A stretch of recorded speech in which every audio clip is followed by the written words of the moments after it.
Good morning, everybody. First of all, I want to thank Lloyd and, of course, Elizabeth for those really memorable words and moving words about the trials and tribulations of veterans today, and also in remembering those who have fallen and given their all for our country. Anyway, I'm going to start off this little sermon here about the history of Memorial Day. Memorial Day, originally called Decoration Day, is a day of remembrance for those who have died in our nation's service. There are many stories as to its actual beginnings. There is some evidence that women of the South were decorating graves before the end of the Civil War. A hymn published in 1867, "Kneel Where Our Loves Are Sleeping," by Nella L. Sweet, carried the dedication to the ladies of the South who were decorating the graves of Confederate dead. There has always been a great general human need to honor our war dead. Memorial Day was officially proclaimed on May 5th, 1868, by General John J. Logan, National Commander of the Grand Army of the Republic. His was the Grand of the General Order Number 11, and was first observed on the 30th of May in 1867, when flowers were placed on the graves of Union and Confederate soldiers at the Arlington National Cemetery. In 1915, inspired by the poem "In Flanders Field," Moyna Mitchell replied with her own poem, "We cherish too the poppy red that grows on fields where valor led. It seems to signal to the skies that blood of heroes never dies." She then conceived of an idea to wear red poppies on Memorial Day. A lot of us probably remember a lot of the World War I veterans were selling poppies, and right up until they all started dying off, I guess, but that was the thing that they did. The World War I veterans, who were known for that, the veterans of foreign wars. It was not until after the First World War that Memorial Day became a holiday to honor all our country's war dead, not just those of the Civil War.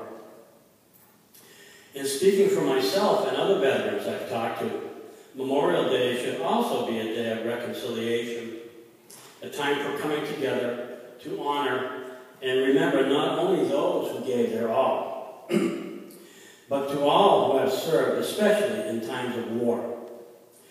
We have all heard of the 2 mass shootings at Fort Hood, Texas, and I'm sure that if you think hard enough, you can recall several tragic incidents involving returning veterans with their families or with the law.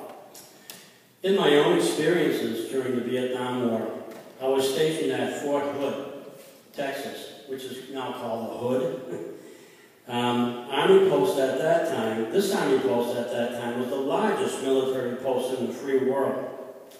It was the home base for the 1st and 2nd Army Division, the 1st Air Cavalry, the 3rd Infantry Division, and all the other supporting brigades: artillery, military police, quartermaster corps, financial, medical, you name it, and it was there. When I arrived in February of 1968, there were approximately 20 to 25,000 soldiers at Fort Hood. By the time I left on September 11th, 1970, there was between 40 and 50,000 troops stationed at Fort Hood. When I was in high school at St. Bernard's, I had taken a course for typing. I took a business course, and I thought it'd be good to learn to type. Well, the infantry thought, this fellow can use all 10 fingers. Why don't we just use him as a key puncher instead of a rifleman? And he can shoot holes in data cards to be transferred to electronic disc and reel-to-reel tapes. There must have been a real genius in that company to figure that out, because this was not standard military procedure. I was in the 13th DPD, or Data Processing Detachment, 13th Support Brigade. Our shoulder patch, or emblem, was a circle with a red, yellow, blue, and green lightning bolts shooting out from the middle.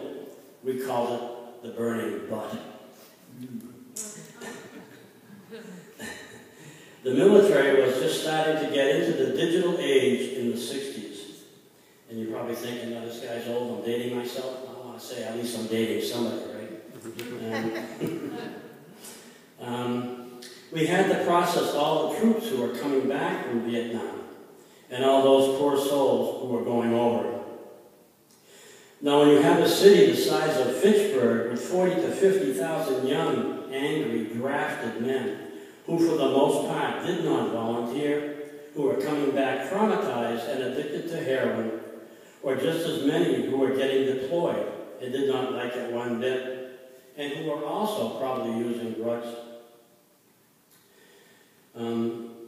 Also during this time, the polarization and violence between black and whites was as high as it ever was in this country, and maybe even more so. We all remember the 60s, the racial wars, the unrest, the Black Panthers, the militarism, and the polarization between the hawks and the doves. This was truly a melting pot, and it was ready to boil over, and it did. Mutinies, murders, and overdoses were weekly, if not daily events. Fear, depression, addiction, and feelings of impending doom were constant companions. And I felt myself and my comrades to be in the thick of it. For the last 6 months of duty there at Fort Hood, it was under martial law and a curfew was imposed. There were constant helicopter flyovers, road patrols of armed soldiers with fixed bayonets, and it was not uncommon to be tear gassed or roughed up if you were out after curfew at 9 p.m. You can say that in its own right, Fort Hood was a combat zone. I could go on and on about the unpleasantness of military life during the 60s, and also in any time of war. But I'd rather address the issues around the fallout involving those who served and continue to suffer and die as a result of their service. The military and the Veterans Administration, at best, is a dysfunctional family. All your basic needs, food, clothing, medical, education, and financial, are adequate to good while you are serving. But during a war, or after you have left the service, it is a different story. As of recently, 50 veterans have died while waiting for appointments and treatment at VA hospitals. This is due in most part by the corporate or business policies adopted by our government to adhere to a bottom-line mentality. I hope this doesn't sound like I'm bashing, the government or our country or anything like this, but these are just facts, and they're startling facts. There is an old adage that I'm sure many of us have heard: don't start anything if you can't finish it. The problem with homelessness for our veterans is serious. The U.S. Department of Veterans Affairs states that the nation's homeless veterans are predominantly male, with roughly 8% being female. The majority is single, live in urban areas, and suffer from mental illness, alcohol, or substance abuse, or co-occurring disorders. About 12% of adult homelessness in our country are veterans. Roughly 40% of all homeless veterans are African American or Hispanic, despite only accounting for 10.4% and 3.4% of the U.S. veteran population, respectively. As you may ask, how many homeless veterans are there? The U.S. Department of Housing and Urban Development estimates that on any given night, at least 57,864 veterans are homeless. I find it interesting that this is almost the exact count of all KIAs during the 9-year Vietnam War, killed in action, KIA. And these are our soldiers living homeless night after night and year after year. You may wonder why so many veterans are homeless. In addition to the complex set of factors influencing all homelessness, extreme shortage of affordable housing, livable income, and access to health care, a large number of displaced and at-risk veterans live with lingering effects of post-traumatic stress disorder and substance abuse, which are compounded by a lack of family and social support networks. You may wonder, doesn't the VA take care of its homeless? To a certain extent, yes. Each year, VA specialized homeless programs provide health care to almost 150,000 homeless veterans and other services to more than 112,000 veterans.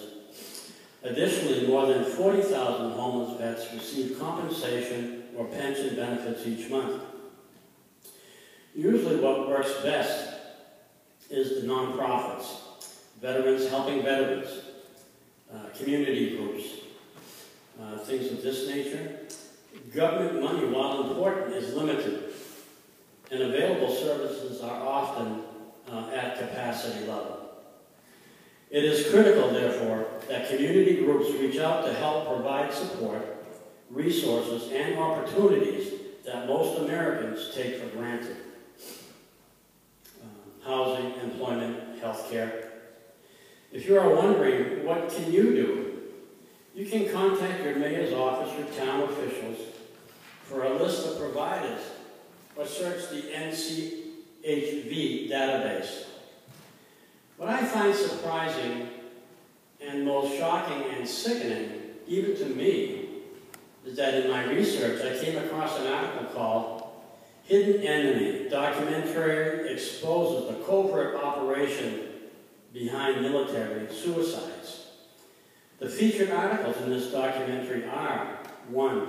The military, psychiatry's ultimate testing ground. 2. Drugging the military, profiting from PTSD. 3. This is a hard word for me to say, pathologizing, I got it. War to sell drugs. 4. Psychiatric drugs cause suicides. 5. Antipsychotic medication, sudden death syndrome. In 2013, the U.S. Department of Defense announced the startling statistics that the number of military suicides in 2012 had far exceeded the total of those killed in battle, an average on nearly 1 a day. A month later came an even more sobering statistic from the U.S. Department of Veterans Affairs.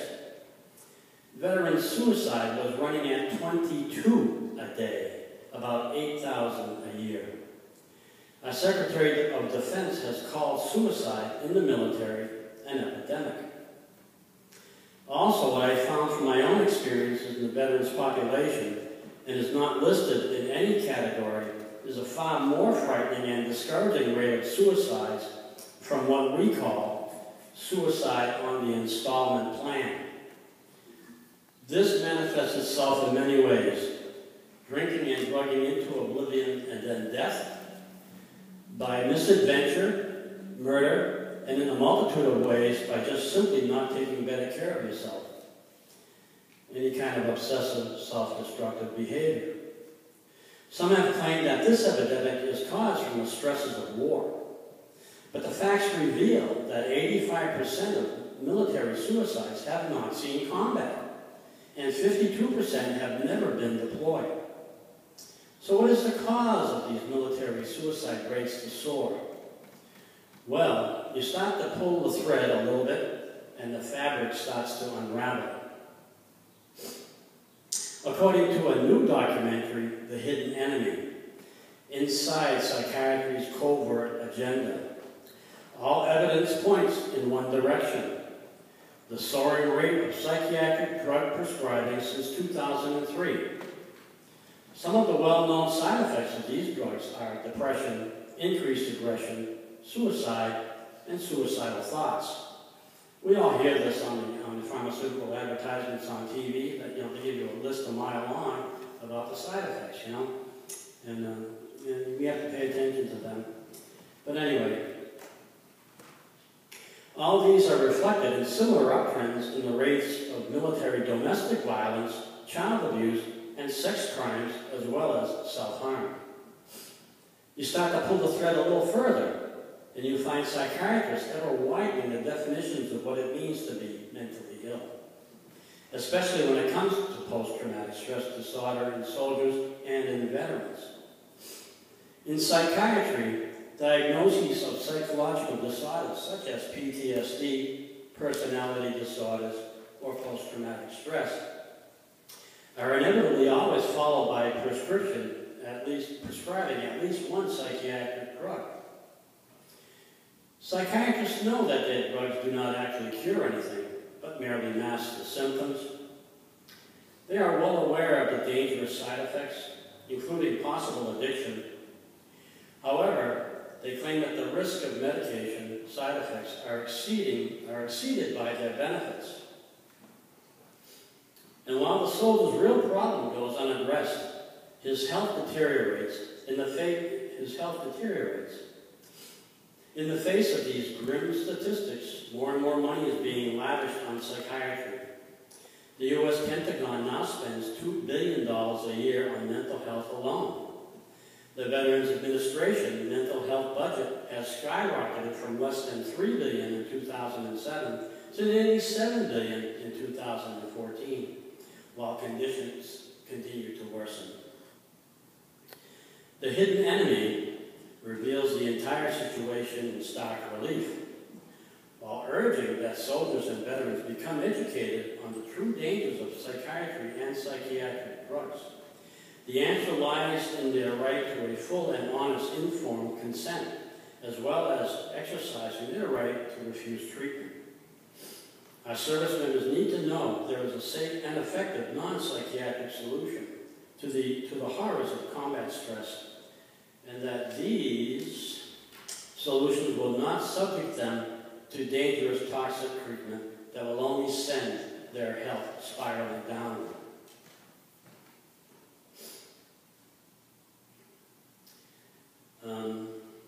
I truly believe that medication in many instances is necessary in crisis situations, but I should also think that professionals should also require or mandate that a more holistic approach to better health and maintaining better health be part of the program. Now that I've got you all sick and disgusted and appalled, there is light at the end of the tunnel. And no, it's not a train, you know. That is, if we don't continue our present path.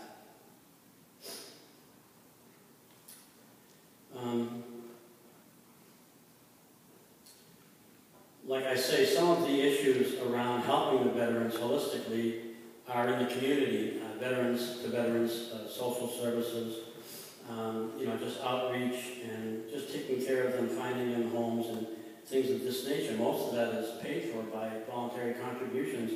I am involved with the Veterans Homestead here in Fitchburg, New Hampshire, Gardner, Leominster, and in Puerto Rico. A good friend of mine, a fellow veteran, Leslie Lightfoot, she's the founder and CEO of the Veteran Homestead Project. And she started, when I came out, we went into the Army together, and she married my best friend. Him and I went in on a buddy system. And he was stationed in Germany, and I was stationed at Fort Hood. He was a military policeman. And she was an Army nurse, and they met at this hospital in Germany. And they got married over there, came out here, and had a couple of kids. We all got out about the same time, and I just about lived with them for the first 2 or 3 years. And then we kind of went our own separate ways, and they got divorced, and then John died. But she continued to work for the veterans, and she started these marvelous programs. And even in Gardner, there's a whole subdivision of townhouses and a main activities room and a rehab room, rehab swimming pool and all the equipment. Anyway, I teach yoga for these veterans. I was teaching it every week. But now they're changing the whole philosophy about treatment, and they're putting the focus first on giving them homes and treatment second, which I think is putting the horse before the cart. But that's my opinion. But anyway, there's a lot of good work being done here by individuals like Leslie.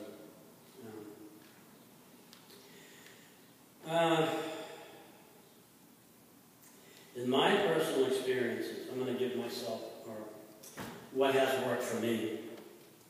I've maintained a 50-pound weight loss for 12 years. I gained significant muscle mass and increased lung capacity in spite of significantly permanent paralysis of the left hemisphere of my diaphragmatic lung function. Blood pressure has dropped 20 to 30 points heart rate down 20 beats a minute, acute asthma, sinusitis, rhinitis, and allergies literally removed or in remission. Sleep apnea has improved from waking up 121 times an hour to only 8 times an hour. Cholesterol is down 100 points. Depression, anxiety, post-traumatic stress, and anything else that was going on upstairs is managing very well with little or none of the typical pharmaceuticals. For me, this could only be achieved. Excuse me, I'm kind of shaking a little bit. Having the support of family, friends, professionals, my 12-step programs such as AA, NA, Al-Anon, and seeking a spiritual path of my own understanding. I also had to incorporate a significant lifestyle change, a healthy diet or food plan with supplements along with aerobics, weight training, steam room detoxing, and of course, yoga and meditation. The latter is being recognized more and more today and is becoming mandated in some areas by the VA, the AMHA, and the AMA. They acknowledge that this approach is a major link in helping veterans and the public at large achieve and maintain a healthy, productive life that will contribute to society rather than place a drain on it. These practices have fed me in many ways. My yoga practice and meditation feed me physically, emotionally, spiritually, and financially. Needless to say that this lifestyle works if you work it. You're worth it, so work it.